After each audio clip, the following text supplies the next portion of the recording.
नमस्कार, कसे आहात सगळे? मस्त मजेत ना? मी आज तुम्हाला एक उन्हाळा स्पेशल रेसिपी दाखवणार आहे आणि ती म्हणजे सोलकढी। सोलकढीमध्ये आपण आमसूल वापरतो की नाही, त्यामुळे ती पित्तशामक तर आहेच आणि पाचक पण आहे। त्यामुळे ही सोलकढी आता कशी करायची ते आपण बघूया।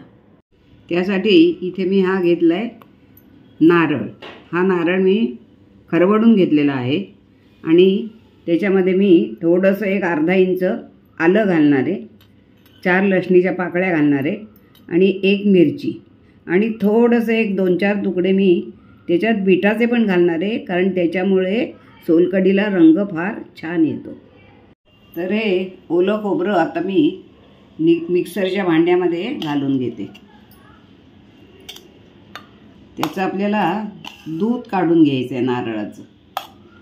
त्यामध्ये मी आता 4 लसणीच्या पाकळ्या घालते आणि हे 2-3 छोटे छोटे तुकडे आहेत ते आल्याचे आणि एकच मिरची घालायची आपल्याला, कारण ते काय आपल्याला तिखट करायचं नाही आहे, चवीसाठी घालायची। आणि हे बीटाचे 2-4 तुकडे।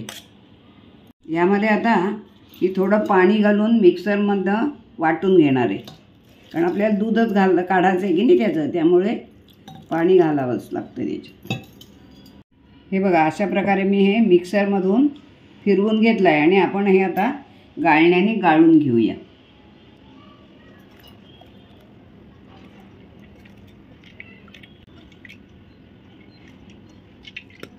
आपण बीट घातलं की नाही वाटताना, त्याच्यामुळे किती छान रंग आलाय त्याला। आणि असंच मी आता हे सगळं गाळून घेते आणि नंतर परत त्याच्यात थोडं पाणी घालून एकदा फिरवून घेते। हे ॲक्च्युली कॉटनच्या कपड्यावरच गाळून घेतलं जातं, पण हे गाळणी आता हल्ली असतात की नाही, त्यामुळे हे गाळण्यावर सुद्धा सोपं पडतं गाळायला।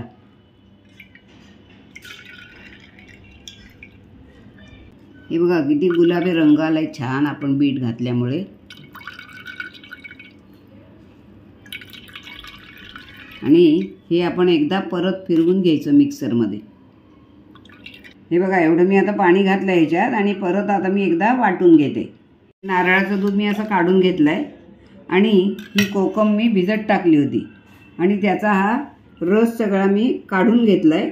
आणि ही कोकम आपण नंतर म्हणजे आमटी भाजीत वापरू शकतो। आता हा कोकमाचा रस मी ह्याच्यात घालणार आहे आणि थोडा थोडाच आधी घालणार आहे, जसं लागेल तसं, म्हणजे थोडी, नाही तर मग चव घेऊन बघितली तरी हरकत नाही, कारण अति आंबट पण होता कामा नाही आहे ना, म्हणून चव घेऊन जरी घातला परत तरी चालतो। हे बघा, मी कोकम भिजत टाकली होती की नाही आणि त्याच्यामध्ये थोडं मीठ असतंच लावलेलं त्याला, आणि म्हणून मी आत्ता थोडंच मीठ घेतलेलं आहे आणि त्या अंदाजानुसारच आपल्याला मीठ त्याच्यात घालायचं आहे। ही घालूया कोथिंबीर। आपण ते नारळ क्रश केला तेव्हाच आपण ते बीट त्याच्यात घातलं होतं, त्यामुळे याला कलर बघा किती सुंदर आलाय।